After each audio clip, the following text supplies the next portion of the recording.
Graça e paz a todos. De volta nesta manhã de domingo para a nossa escola bíblica dominical, louvando a Deus, agradecendo ao Senhor por mais esta manhã e mais este dia, 23 de agosto de 2020. Nós temos este encontro marcado na nossa escola bíblica dominical. Nós estamos estudando a supremacia de Cristo com base no livro de Hebreus. Então, estudos muito interessantes, tem agregado bastante ao nosso conhecimento, Pelo menos eu posso dizer isso para mim mesmo. Então, nós vamos dar prosseguimento a estes estudos, Estamos na lição 3 e iremos tratar nesta manhã sobre a superioridade do Evangelho. Falando aqui dos outros títulos das lições passadas, a primeira lição foi a mensagem de Hebreus. A mensagem de Hebreus. A segunda lição foi Cristo é superior aos anjos. E hoje, a superioridade do Evangelho. Por hora, vamos orar? Então, curve sua cabeça, nós vamos fechar os nossos olhos e orar ao Senhor.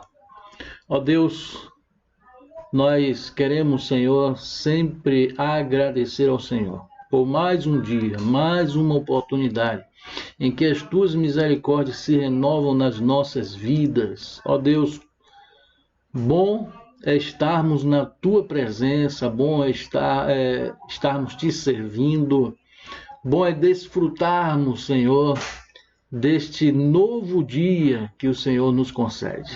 Portanto, ó Deus, nós queremos não somente engrandecer o seu nome por mais um dia, mais uma oportunidade, mas também aprender mais do Senhor. E por isso nós estamos aqui nesta manhã, na Escola Bíblica Dominical, para de fato aprendermos sobre o Senhor através da tua palavra, Pai. A tua palavra que é viva e eficaz. Portanto, fala aos nossos corações, nos instrui a cada dia, nos dá um dia em tua santa e gloriosa presença. Nós oramos em nome de Jesus. Então vamos lá. Peço a você que abra no livro de Hebreus, capítulo 2. Capítulo 2, nós vamos ler todo o capítulo 2. Depois vamos discorrer, conforme o autor coloca aqui, a respeito do conteúdo do capítulo 2. Vamos lá.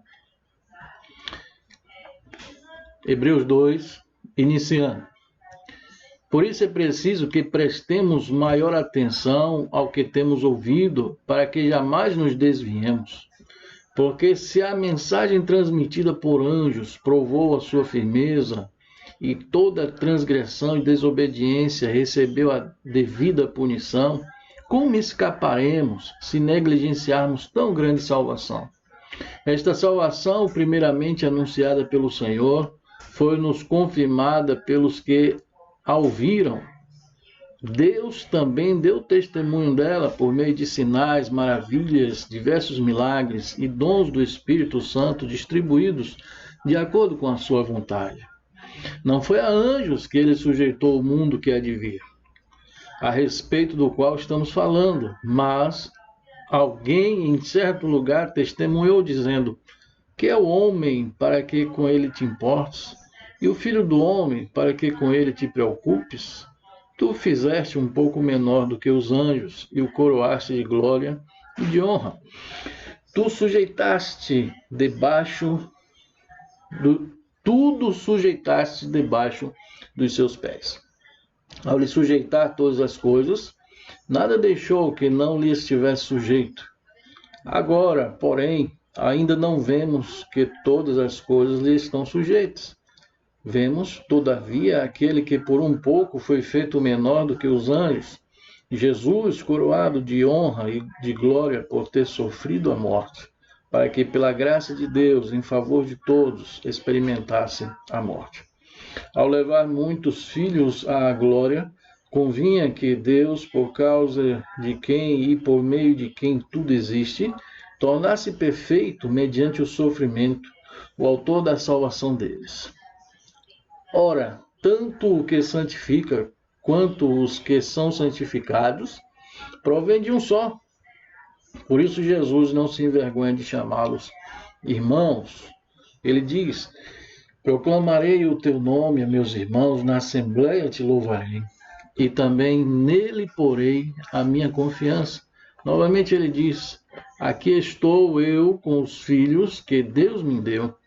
Portanto, visto que os filhos são pessoas de carne e sangue, ele também participou dessa condição humana, para que, por sua morte, derrotasse aquele que tem o poder da morte, isto é, o diabo, e libertasse aqueles que durante toda a vida estiveram escravizados pelo medo da morte. Pois é claro que não é a anjos que ele ajuda, mas aos descendentes de Abraão.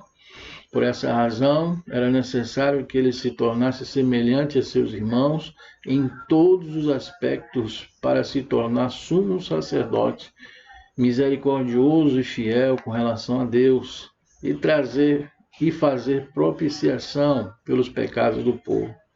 Porque, tendo em vista o que ele mesmo sofreu quando tentado, ele é capaz de socorrer aqueles que também estão sendo tentados. Vamos lá. Então, a superioridade do Evangelho.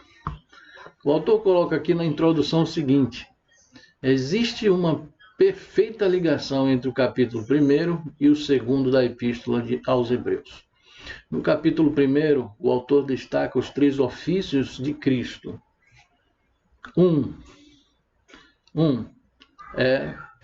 Como profeta, quando diz: nestes últimos dias nos falou pelo Filho. O autor está se reportando lá ao capítulo 1, versículo 1. Se você quiser acompanhar, veja bem. Então, isso aí. Tá? Então, eu vou voltar ao início dessa introdução, para que você possa se situar bem. Tá certo? Olha o que diz o autor. Existe uma perfeita ligação entre o capítulo 1 e o 2 da Epístola aos Hebreus. Estamos no capítulo 2 agora. No capítulo 1, o autor destaca os 3 ofícios de Cristo. Quais são? 1, profeta. Como que ele é profeta? Quando ele escreve no versículo 1, dizendo o seguinte. Deixa eu me ver aqui. No versículo 1 não, no versículo 2. No versículo 2. Nestes últimos dias, nos falou pelo Filho. Então, Jesus como profeta. O segundo ofício de Jesus, dito no capítulo 1, sacerdote. De que maneira? Quando está escrito lá, depois de ter feito a purificação. Tá? É só seguir a sequência. E como rei, quando se refere a Jesus, o seguinte: assentou-se à direita da majestade nas alturas. Então, há uma ligação entre o capítulo 1 e o capítulo 2. Tá? Capítulo 1 ele começa a dar uma introdução a respeito de Jesus. Capítulo 2 em diante vai então agora desenvolver todo o raciocínio dele. É bom nós nos lembrarmos do seguinte: essa carta aos Hebreus, que não sabemos, não tem uma definição ainda de quem é o autor, ela é destinada aos judeus convertidos ao cristianismo, que por ora estavam querendo voltar à prática do judaísmo.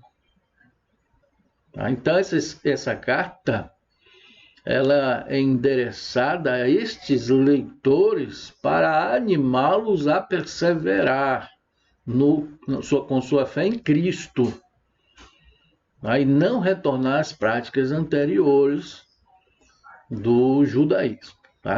Vamos compreender isso definitivamente. Então, prosseguindo o raciocínio do autor na introdução ainda.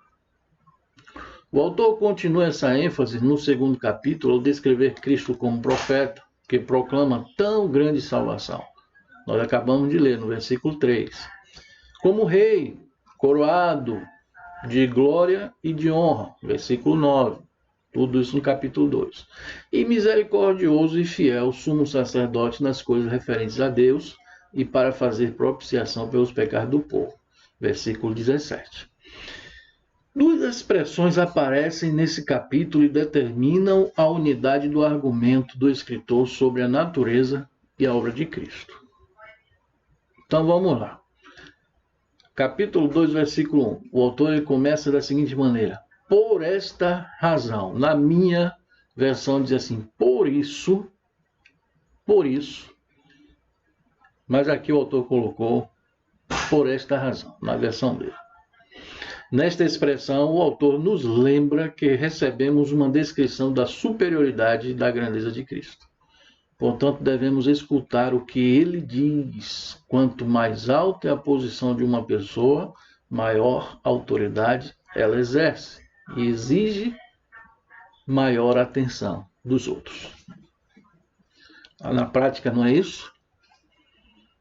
Nas nossas relações não acontece isso? Se alguém autoridade, é estudado em alguma área da vida, então merece respeito, é considerado uma autoridade e merece ser escutado com atenção, a devida atenção. É isso que ele está falando com relação a Cristo. Tá? É isso que ele está falando. O que foi que ele falou no capítulo 1 antes? Cristo é superior a todos.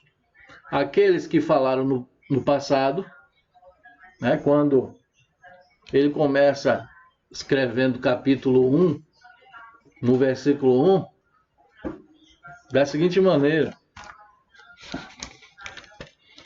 há muito tempo Deus falou muitas vezes e de várias maneiras aos nossos antepassados, por meio dos profetas. Então, Cristo é superior aos profetas. Depois ele diz que Cristo é superior aos anjos. Então, por ser superior, por esta razão, por isso, quando ele começa o capítulo 2, vamos escutá-lo, vamos ouvi-lo com bastante atenção. Ponto 2. Capítulo 2, versículo 2. A palavra falada por meio de anjos. O papel desempenhado pelos anjos ao estabelecerem a dignidade da mensagem é confirmado por Paulo em Gálatas 3,19, quando diz: até que viesse o descendente a quem se fez a promessa e foi promulgada por meio de anjos pela mão de um mediador. Pois bem, estabelecido o pressuposto de que Cristo é o próprio Evangelho, conforme proclamação messiânica de Deus em Gênesis 3,15, está aqui entre parênteses, conhecido como o proto-evangelho, fecha parênteses. Eu me lembro que já falei a respeito disso em uma das primeiras mensagens na série de mensagens em Gênesis, domingo à noite. Estávamos até no culto presencial ainda, falando do proto-evangelho, que é Gênesis 3,15. E lembrando a exortação de Paulo aos Gálatas, Gálatas 1,8, quando diz: mas ainda que nós, ou mesmo um anjo vindo do céu, vos pregue evangelho que vá além do que vos tenho pregado, seja anátema. Vamos percorrer o capítulo 2 de Hebreus, pontuando os seguintes tópicos. Então, vai começar aqui, ali apenas em introdução, e vai começar com o seguinte tópico. Primeiro, exortação contra o perigo do desvio, do versículo 1 ao versículo 4. Estes versículos introduzem uma série de exortações muito bem formuladas pelo autor de Hebreus. Ele diz: por esta razão, importa que nos apeguemos com mais firmeza às verdades ouvidas, para que delas jamais nos desviemos. Existem 5 expressões que merecem destaque nesses 4 primeiros versículos do capítulo 2 de Hebreus. E aqui ele vai colocar as 5 expressões de destaque. 1. Importa que nos apeguemos. O que é que significa isto? Segurar ou guardar com cuidado. 2. A outra expressão, as verdades ouvidas, significa prestar profunda atenção aos sons que entram no ouvido, propiciando a evocação de resultados positivos. Terceira expressão, para que delas jamais nos desviemos, significa, por motivo algum, abandonar ou deixar de lado ou tomar outro caminho. Quarta expressão, tão grande salvação, significa a própria pessoa de Cristo. O valor da salvação não deve nunca ser subestimado, pois seu preço foi o sofrimento e a morte de Cristo. Quinta expressão, por sinais, prodígios e vários milagres, significa os feitos de Cristo que autenticam a sua superioridade. O autor de Hebreus não é um teólogo alheio às coisas do mundo. Ele adverte os seus leitores e ouvintes a prestarem muita atenção à palavra de Deus para que não corram o risco de se desviarem. Tá? Então, estes 4 primeiros versículos é uma exortação contra o perigo do desvio, de haver a desistência no caminhar com Cristo, né? Então, ele diz que é necessário, para que não haja o desvio, se apegar às verdades ouvidas. Segundo tópico, Cristo é superior aos anjos a despeito da sua humanidade.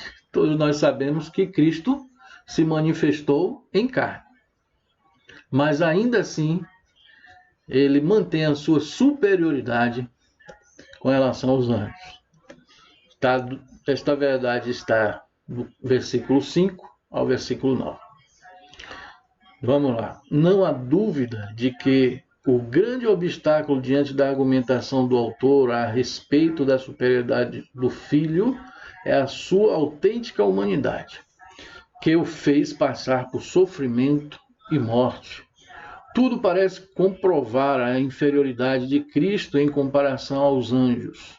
O autor de Hebreus usa o Salmo 8 como apoio do seu grande argumento, dizendo: que é o homem que dele te lembres? Ou o filho do homem que o visites? Fizeste-o por um pouco menor que os anjos, de glória e de honra o coroaste. Todas as coisas sujeitaste debaixo dos seus pés. Ora, desde que lhe sujeitou todas as coisas, nada deixou fora do seu domínio. Agora, porém, ainda não vemos todas as coisas a ele sujeitas. Que é a leitura do versículo 6 ao versículo 8.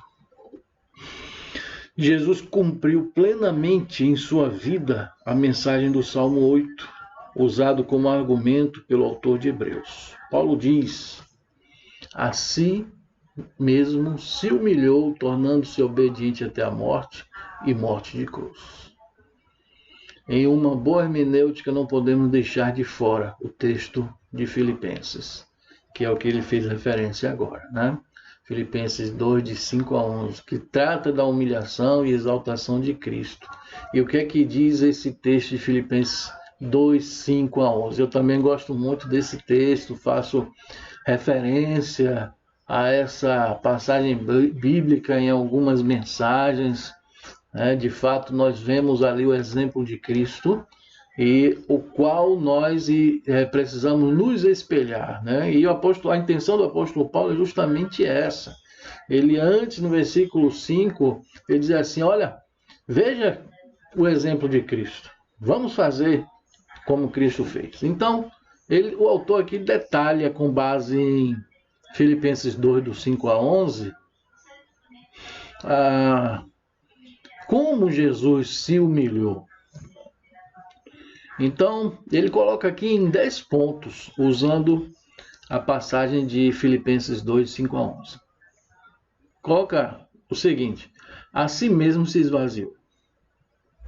Está no trono de glória, a si mesmo se esvaziou.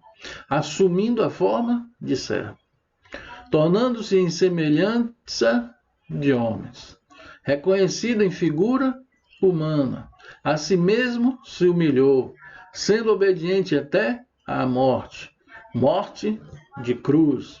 Deus o exaltou sobremaneira e lhe deu o nome que está acima de todo nome.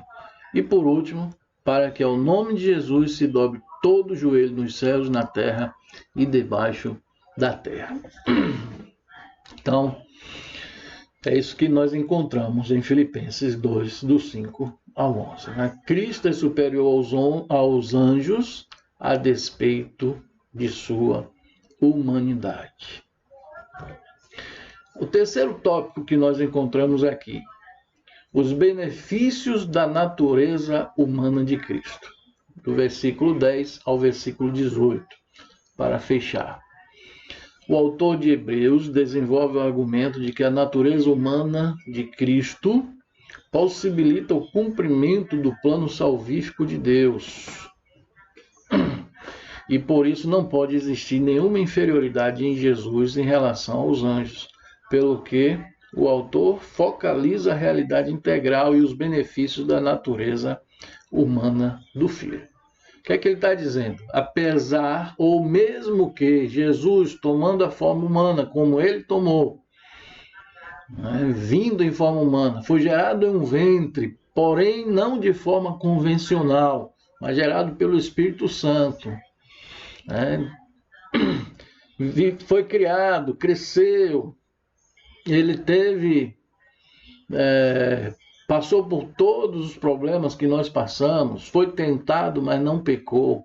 Então, o que ele está querendo dizer é que mesmo em forma humana, que Jesus era 100% homem, 100% Deus, a humanidade dele não o inferioriza, não o coloca abaixo dos anjos. Ele veio com uma missão, ele veio a obediência ao Pai, a Deus Pai. Era necessário, no plano salvífico de Deus, era necessário que Cristo tomasse a forma humana. Como era que ia morrer um Deus sem morrer pela humanidade, sem que ele tomasse a forma humana? Então era necessário. No plano de Deus, se fazia esta parte por Jesus, de tomar a forma humana. Os benefícios que Jesus trouxe para toda a humanidade estão discutidos na vitória sobre 3 inimigos referidos no texto. Nós estamos falando aqui do versículo 10 ao versículo 18, você que está com sua Bíblia aberta aí. Então, nós estamos discorrendo em todo o capítulo 2, e agora estamos no versículo 10 ao 18, os benefícios da natureza humana de Cristo. Então, os benefícios de Jesus, que Jesus trouxe para toda a humanidade, estão discutidos na vitória sobre 3 inimigos referidos no texto. É o que o autor vai colocar agora. Observe. 1, o diabo.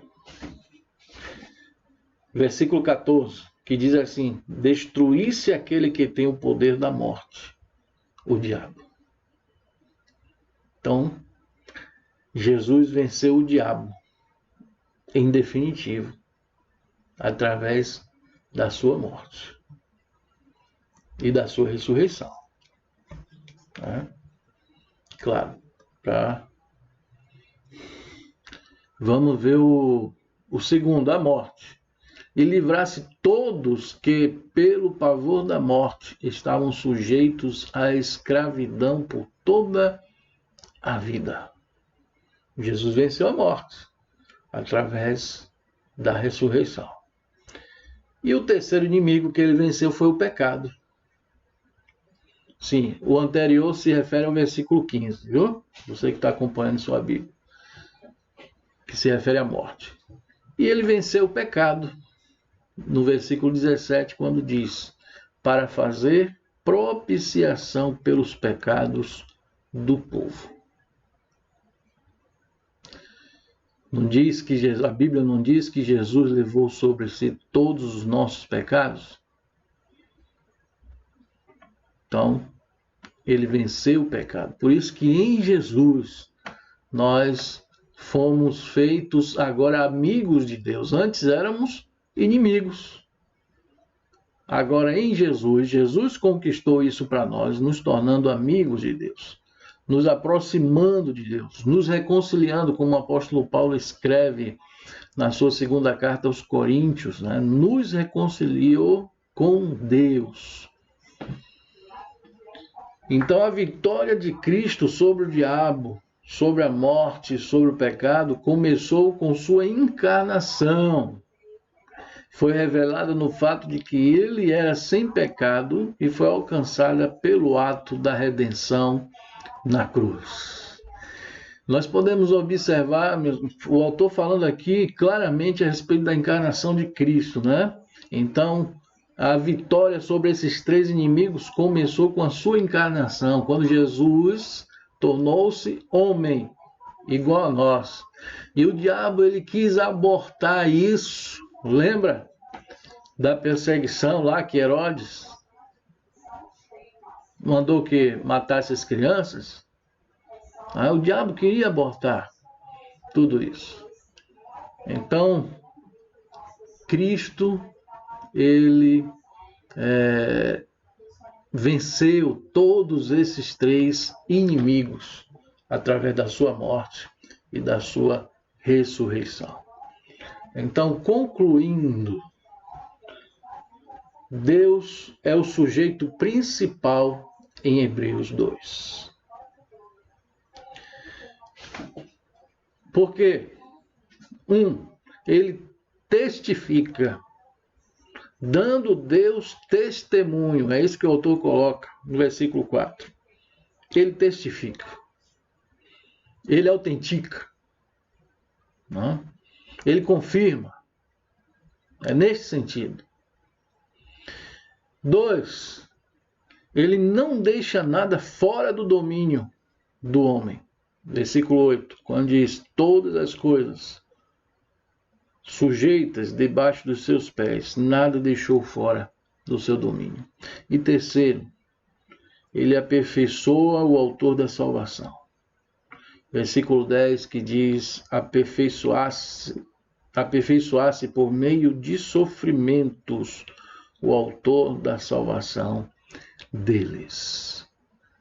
Então, o autor apresenta Deus aqui no capítulo 2 como o condutor, né, dessa história. Afinal de contas, Deus é o condutor da história sempre.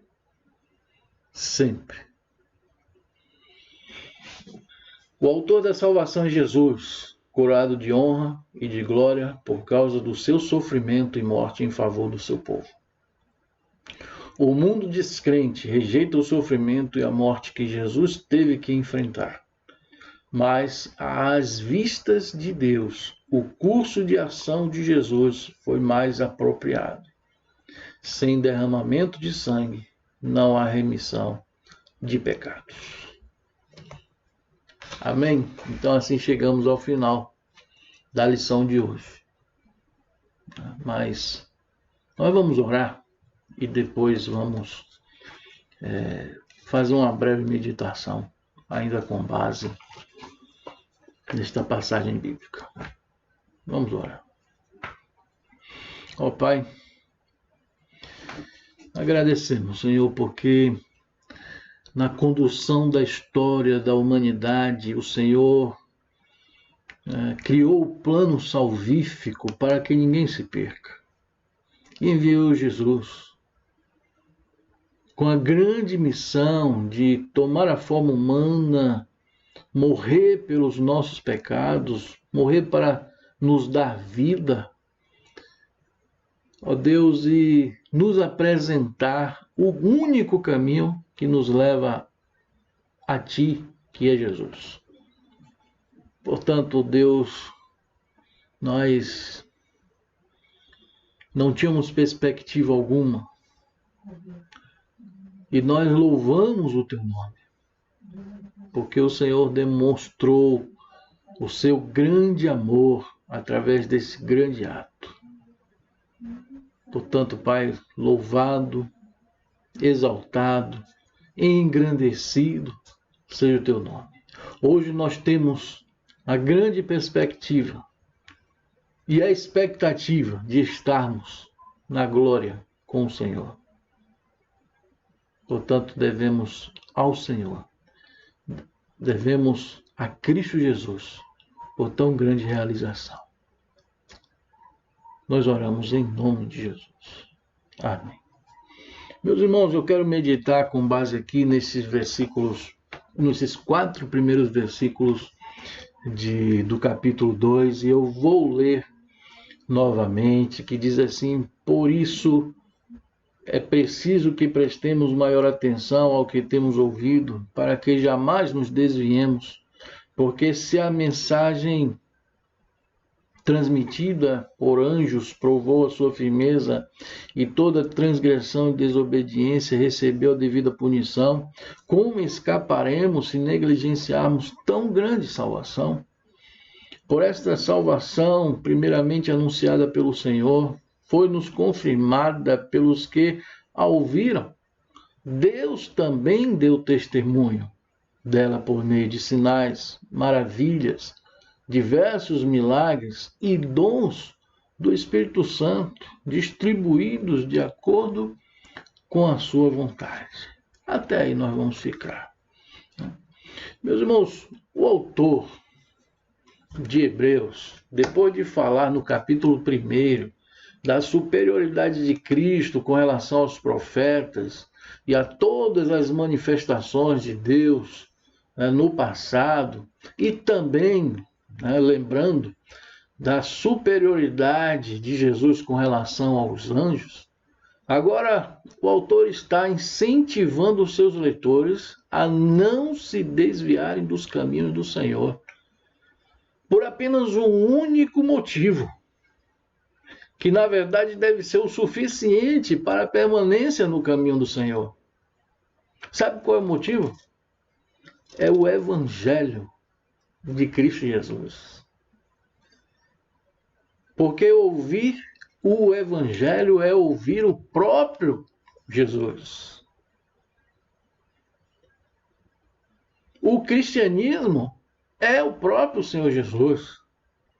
O Evangelho é o próprio Senhor Jesus. A palavra de Deus é o próprio Senhor Jesus. Então, qual é o antídoto contra o veneno da apostasia? Qual é o antídoto para o veneno do desvio dos caminhos do Senhor, dos ensinamentos do Senhor Jesus? É por isso que o próprio autor ele diz assim: por isso, em algumas versões, por esta razão, é preciso que prestemos maior atenção ao que temos ouvido, para que jamais nos desviemos. Prestar maior atenção, ou seja, está a desejar na vida dos seus leitores esta atenção devida ao que Jesus tinha falado, ao que Jesus tem falado. Eu quero dizer, meus irmãos, aquela geração de leitores dessa carta aos Hebreus era a segunda geração de convertidos ao Evangelho. Olha o que ele coloca aqui no versículo Versículo 3.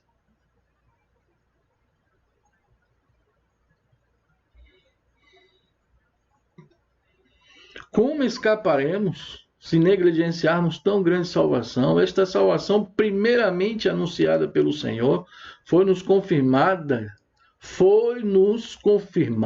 pelos que a ouviram. Ou seja, esta geração que estava querendo se desviar, desistir, é a segunda geração. Foi confirmada e passada para eles por aqueles que testemunharam, foram testemunhas oculares do Senhor Jesus. Portanto, assim como nós não vimos a Cristo, mas cremos nos testemunhos daqueles que o viram, e é através dessa fé que tem sustentado milhões e milhões de cristãos ao longo dos séculos.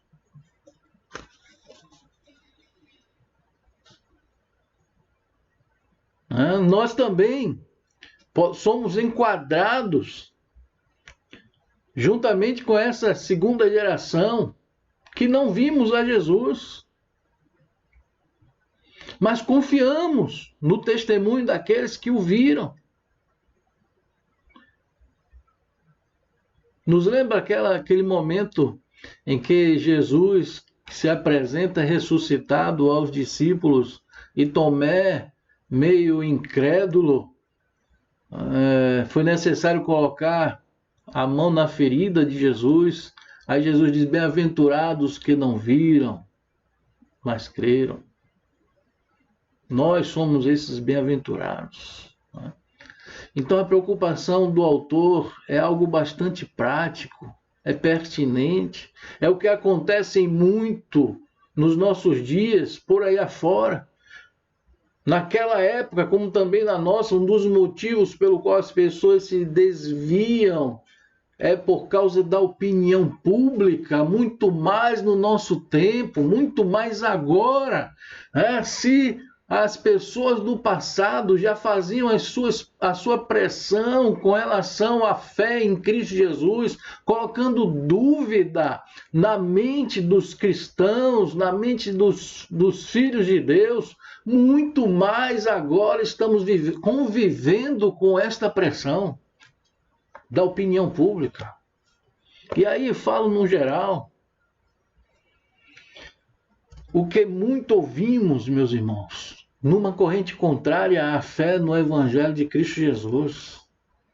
E isso se dá de várias maneiras. Sabe como? Se dá essa opinião pública contrária à fé no Evangelho de Cristo Jesus em conversas com amigos. Quer ver outro exemplo? Em um ambiente de trabalho ou um ambiente de escola, no caso aqueles que estudam. Isso nós sabemos muito fortemente. Através das mídias, a mídia em geral fala muito contrário à fé no Evangelho de Cristo Jesus e até mesmo no seio familiar. Quantas pessoas falam ao contrário? E aí fica aquela opinião massificando na mente das pessoas noite e dia, todos os dias, falando o contrário. Nós podemos dizer que se tem toda uma sociedade contrária à mensagem do Evangelho. Por isso, voltando aqui ao versículo 1, usando as palavras do autor, por isso, por esta razão, é vital, é importante prestarmos maior atenção ao que temos ouvido por meio de Jesus na sua palavra. O Evangelho de Cristo é superior à opinião pública, à opinião dos outros. Esta palavra que fala de salvação tem a confirmação feita por aqueles que ouviram primeiro, que são a testemunha ocular, mas também confirmada por Deus, como Deus confirmou. E nós estamos também numa série de mensagens em Atos, às terças e às quintas-feiras, que vimos a confirmação de Deus, e o autor aos Hebreus, ele fala aqui também a respeito disso, confirmada por Deus por meio dos sinais, maravilhas e diversos milagres, mas também pelos dons do Espírito Santo, né, que foram distribuídos segundo a vontade de Deus Pai. Então, tudo isso, há uma credibilidade que ninguém pode tirar de nós. Prestemos maior atenção ao que temos ouvido por meio de Jesus na sua palavra. Essa é a preocupação do escritor aos Hebreus no passado, veja bem, olha, no século I, muito mais agora no nosso tempo. Por isso precisamos ouvir a palavra do Senhor noite e dia. Aliás, foi esse o conselho, a orientação que Deus deu a Josué, quando ele estava para assumir a liderança daquele povo, para possuir a terra prometida. Diz assim: medite nesta palavra de dia e de noite. Sabe por quê? Porque as pressões da vida podem nos fazer vacilar e nos tirar da intenção de servir a Deus e aos seus propósitos. Meus irmãos, essa palavra é muito pertinente para nós. O que é que está chamando mais a sua atenção? O que é que está fazendo você desviar do que Deus tem falado através de Cristo Jesus, o nosso Senhor, através da sua palavra? Isso sem contar que existe toda esta opinião pública que elenquei aqui, mas ainda tem nós mesmos, que muitas das vezes deixamos de ouvir a Jesus para ouvir a nós mesmos, infelizmente. Por isso, mais uma vez, repito aqui as palavras do autor aos Hebreus. Por esta razão, por isso, é preciso que prestemos maior atenção ao que temos ouvido, para que jamais nos desviemos. Possamos dar ouvidos. Ouvir é muito mais do que escutar. É obedecer. E para obedecer, precisamos conhecer a palavra de Deus, ter contato com ela diariamente. Amém? Vamos orar para encerrar a nossa escola bíblica dominical. Amado Deus, agradecendo, Senhor, agradecidos nós estamos por mais este estudo da Tua palavra. Como foi enriquecedor, como nos alertou, Senhor, como nos coloca de volta ao prumo, a não vacilarmos em buscarmos outras coisas ou estarmos dando ouvidos a outras coisas, senão a Tua palavra. Tua palavra de fato nos sustenta, nos orienta para caminhos muito melhores, caminhos excelentes do que a voz do mundo. Portanto, Deus, não nos deixe esquecer do que nós acabamos de ouvir nesta manhã, através da Tua palavra, mas que sirva de incentivo para nos colocarmos diariamente, constantemente, a ouvirmos a Tua voz através de Jesus. A Tua palavra é muito mais superior à voz do mundo. Nós oramos e pedimos perdão se não temos feito isso. Prepara os nossos corações para logo mais à noite. Nós oramos em nome de Jesus. Amém. E assim chegamos ao final de mais uma Escola Bíblica Dominical. Vamos nos preparar para o culto logo mais à noite, em que estaremos dando continuidade à série de mensagens no livro de Gênesis. Deus abençoe grandemente. Tenha um bom dia, em nome do Senhor Jesus, e até à noite, se Deus assim nos permitir.